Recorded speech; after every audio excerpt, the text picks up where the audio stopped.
I love the wash and wear, traveling light, always prepared. For whom? For you. I like the way you roll here. Do you really? This is great. Yeah, This was the only thing that was clean. I like it. No, I meant the setup. Oh, The microphone. I thought you meant the clothes. I would never criticize your attire, sir. You can always criticize my attire. I love that about you. Now this is how the sausage gets made, baby. Absolutely. Through this one little microphone.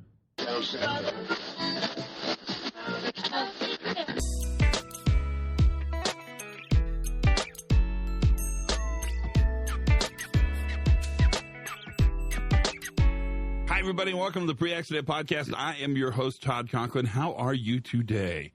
Are you swell? I wonder if you're swell. Don't really know what that means. But swell seems better than bad. So let's go with swell. So the podcast is just humming along. Man, I can't believe just how much excitement there is. There's a lot of really fun stuff coming up. I don't know if you're following closely. Should I tease who's coming? No, I shouldn't. No, I can kind of. We're going to talk a little bit, coming up on the podcast, we're going to talk a lot about high reliability. So that's a tease for what's coming up, what's coming down the pike. Other than that, everything is grand here, that's for sure. I'm trying to think if I have any great stories to tell you. I think I've shared pretty much all the excitement that I could tell you. I could tell you now. I'm really trying to make this year the year of only excitement and fun. I don't know if it's going to work, but that's my goal for this year, at least in some way. Some semblance. What's the word? It kind of looks that way. Let's go with that way. I have no brain left either. But that's excitement. So I've had, I'm just coming off of a giant series of journeys. And so getting my feet back on the ground and getting ready to take over for the summer, which I'm really looking forward to. I got a cruise set up with the familia. And then what else is coming up this summer? 2 weeks in New Zealand, which will be a kind of a little speaking book tour thing in New Zealand, which will be fun. And, just a ton of stuff. Hopefully I can spend time with you. That would even be even better. Let's plan on that. Why don't you plan on coming to Santa Fe for the weekend? And we'll just hang out and have a large time. A large time will be had by all. So let's jump into the podcast. Today we're going to talk to our buddy Brian Herman. If you don't know Brian, he's someone you ought to put on your list of people you want to meet in 2020. Put that in next year's list. Don't meet him this year, 2020. Brian is at Tucson Electric Power, which is a part of the Fortis gang. And Brian was driving us around Tucson up to look at stuff. And I asked him if we could do a really quick podcast because I'm curious. Brian is kind of a forward-thinking cat, and I'm really curious what Brian's thinking about kind of as what's next, because he's been working with his organization to move them really towards this new approach, and they have all sorts of interesting hazards. You know, they have all the utility hazards, mining hazards, generation hazards. They got it all. And he's really crafted with his staff, and his staff's amazing. He's crafted this really great opportunity to move the organization forward. So I wanted to really chew on his ear a little bit and see what he was thinking, kind of what next looks like. And so that is the podcast for today. So maybe I'll just shut up and let you listen. That's probably the smart thing to do. Sit back and relax. This is Brian Herman from Tucson Power, and he's going to talk to you about human performance, safety differently, and what he sees as kind of next. So what's the future for safety for utilities? What are you thinking? Where's your head? I think that the path we're on with really relying on the workers. The utility industry is an interesting thing, and that very much top down, safety and a lot of the leadership and ends up being people who've been in it for a long time and seeing the way that things are changing in the world and the industry. We have to rely on the worker to be the problem solver and to help come up with innovative ways to address safety problems. We can't rely on the way things have always been. We just can't. So what's that look like in practice? Tell us about your program. In our program, it's really being a couple years into the hop fundamentals.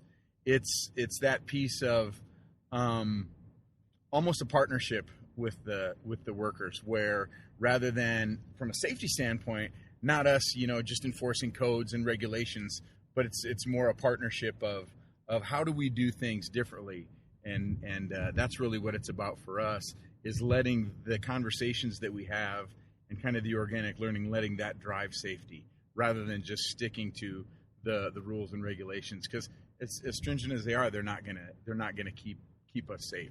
Yeah, rules aren't controls, right? How did you get started in the whole human performance thing? What got you in there? I'll tell you what, it was ironically my a couple bosses ago, a gentleman that's still with the company. His name is Terry Ney, and he's now an operational leader, but he was our senior director of corporate safety, and he brought the concepts to us and said, "Hey, you need to check this out." Came back from a conference that he had been at, and we were doing safety the traditional way prior to that. And he came back and said, "You need to check these guys out, Bob Edwards and Todd Conklin." And I said, "Okay, I'll give it a shot." And that's when we came and actually went to the fundamentals course in Las Vegas. And just on a whim, one of my coworkers, Carrie Hildreth, and I went up and sat through it, and subsequently minds were blown. You sat on the back table, I remember. Yeah, and it was great. The back table is where the bad students sit. Exactly. That's why we show up early, so you can get that back of the bus. Yeah, sit in the back of the bus, and that way, if I didn't like it, I could either, if I didn't, and I wasn't a skeptic, but I thought, Terry was a big idea guy, and to me, this was a big idea, and he was famous for coming in, and I called him the supernova, because he would come in and have a big idea, and it would get all over me, and I'd be like, "Oh, now I got to do something with this," and that's what it felt like. It felt like another big idea, and I was like, "Okay," but I will always indulge him, because he was an awesome leader and an awesome boss, and I said, "All right, anything that energizes this man to that level, I need to go and check it out and see what hype is all about," and like I said, we went up there, Carrie and I both went up there, and I'll never forget the conversations that she and I had about what a twist of the script it was, and how impactful it could be for our organization, and we've been on it ever since. What do you see happening in a year? Like in a year from now, or what? A year from now. I think we are an interesting study in that our footprint is strange in the state of Arizona. So we're pocketed. We have different components throughout the state, some power generation facilities, electric transmission, distribution, and each one of those has their own little microculture. So one of the big challenges for us is to not just assume that everything is going to move on the same trajectory or the strategies are the same. So our challenge then becomes implementing, hitting them where they're at and kind of moving, having the safety conversations to move the safety culture one conversation at a time and having the right one. So that's where we're at. Some areas are just taken to it and they're taking off, and they're, you have learning team champions and they're going for it. And other areas are a little more slow to it. So that's where we're really trying to kindle the fire. And that's one of the reasons why we like the partnership with you and Andrea and Bob, is that there's something for everyone. Do you think that makes it harder to manage, since it's not an enterprise-wide equal effort? It's different places are moving in different directions, or is it easier? Little bit of both. I think you can. It requires it to be more strategic. So it's harder. It's hard to say if it's harder or easier. It certainly requires more strategy, and we have to do more thinking about it. And I hate to say it, but we got to be more intentional about how we move it through. And one of the things that when you do it, our corporate safety department is only 5 of us. We have operational safety folks inside, so we're really working with them to move it through and identifying the challenges and everybody. We're all learning. We're all not only are we learning about the work we're doing, we're learning about what does safe work look like. How do we build capacity? What does that even mean? And how do we make that meaningful to the people that are doing the work? And then how do they take it and integrate it into what they do day to day? And the hard part then is to I'm not there. We're not there with our finger on the pulse to see what type of interventions need to happen, or conversations that need to happen. So we kind of rely on the anecdotal stories and evidence coming in. How'd you build that level of trust? I mean, and that's something you're good at, but how do you do it? That's a great question. I guess I have a saying that if you're in safety and you don't care about people, you're in the wrong business. And if you care about people, you should have a desire. Philosophy is the love of learning and the love, the love of wisdom. And I think that you should also want to understand how the mind works and relationships. I didn't come to this with a technical background. I came from a more of an academic and a safety background. So it required, I knew I would never have the technical aptitude to stand in a line in a group of the subject matter experts and talk to a thing. So I knew that I had to bring the people component, and I had to have those skills. And I think that's what it is to show up and be authentic, be who you are, and just try to elevate the human experience of everybody that you haven't come in contact with. And it seems to be working. As a safety leader, what hints would you have for people that are starting on this journey now? Wow. Open your mind. Be open to learning. Identify your own biases, and just don't expect yourself to have all the answers. And be open to the answers coming from some funny spots. I think that's been one of the best things about this journey is the idea of the black line and the blue line. And when you really open up the conversation to the blue line, it's going to be pretty interesting, the things that you hear. And I think that would be it, is keep an open mind and go for it, but dive in. Do you have any success stories? What's amazed you?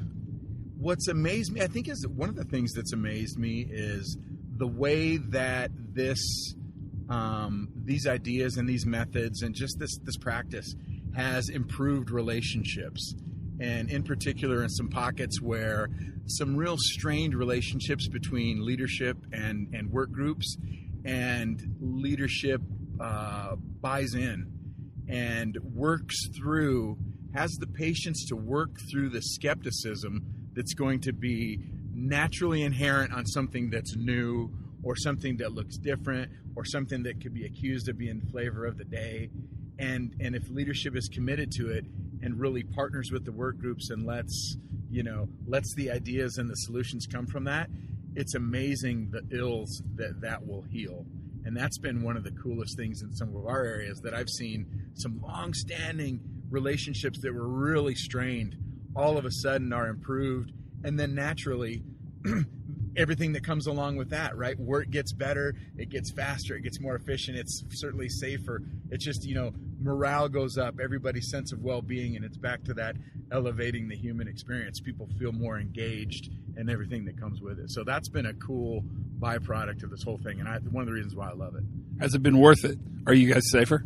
Absolutely. And I wish that, looking back, I wish we'd have started sooner. It's like anything. I see the benefit that I had, and I look at the ways everything's an evolution, and I love the turn that we took with just with these ideas and being able to rally around these methods and these ideas.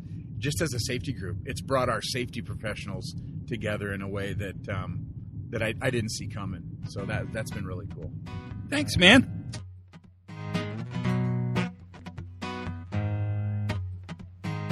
Big thanks to Brian. That's great. It's a shorty podcast, but I like it, actually. There's nothing wrong with it. Just, we're in our summer mode. We can have short ones. That's not a problem. There are no rules. We make this up as we go.